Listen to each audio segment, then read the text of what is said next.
കാസർഗോഡ് ഇടിമിന്നലിന്റെ ആഘാതത്തിൽ വീടിന്റെ ഓട് തകർന്ന അമ്മയ്ക്കും മക്കൾക്കും പരിക്കേറ്റു. കാസർഗോഡ് പൈവളികയിലാണ് സംഭവം. കനത്ത മഴയിൽ ദേശീയപാത നവീകരണം നടക്കുന്ന ചെറുവത്തൂർ കൊവ്വലിൽ റോഡിൽ വെള്ളം കയറി.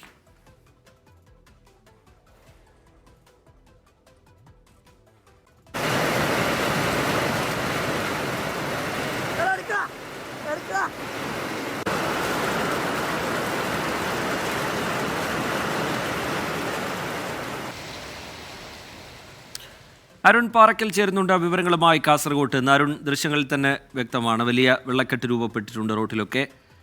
എന്താണ് വിവരങ്ങൾ അരുൺ പാറക്കൽ?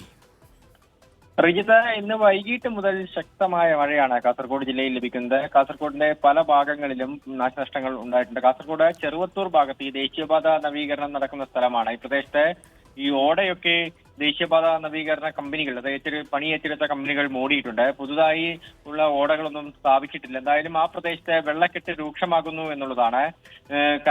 മഴ ശക്തമാകുന്നതോടുകൂടി ഈ വെള്ളം ഒലിച്ചു പോകാൻ മറ്റൊരു ഇടമില്ലാത്തൊരു സാഹചര്യം ഉണ്ടാകുന്നു. ഈ വെള്ളം കെട്ടി നിൽക്കുന്ന ഒരു സാഹചര്യമാണ്. വൈകിട്ട് ഈ ചെറുവത്തൂർ മേഖലയിൽ ശക്തമായ വെള്ളക്കെട്ടുണ്ടായിരിക്കുന്നു.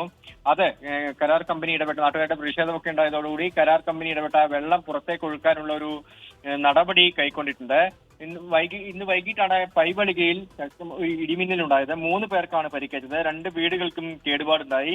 പൈവളിക കയ്യാർ ബൊളമ്പാടിയിലെ യമുന, മക്കളായ പ്രമോദ്, സുധീർ എന്നിവർക്കാണ് പരിക്കേറ്റത്. ഇവരുടെ വീടിന് ഓട് ഇടിമിന്നലേറ്റ് തകർന്നു വീഴുകയായിരുന്നു. ഇത് ഇവരുടെ ദേഹത്തേക്ക് വീണു. അങ്ങനെയാണ് ഇവർക്ക് പരിക്കേൽക്കുന്നത്. അവരെ ആശുപത്രിയിലേക്ക് മാറ്റിയിട്ടുണ്ട്. സമീപ പ്രദേശത്തെ 2 വീടുകൾക്കും കേടുപാടുണ്ടായിട്ടുണ്ട്. വിജിത്ത്. അരുൺ പാറക്കൽ വിവരങ്ങൾ നൽകുകയായിരുന്നു കാസർഗോഡ് നിന്ന്.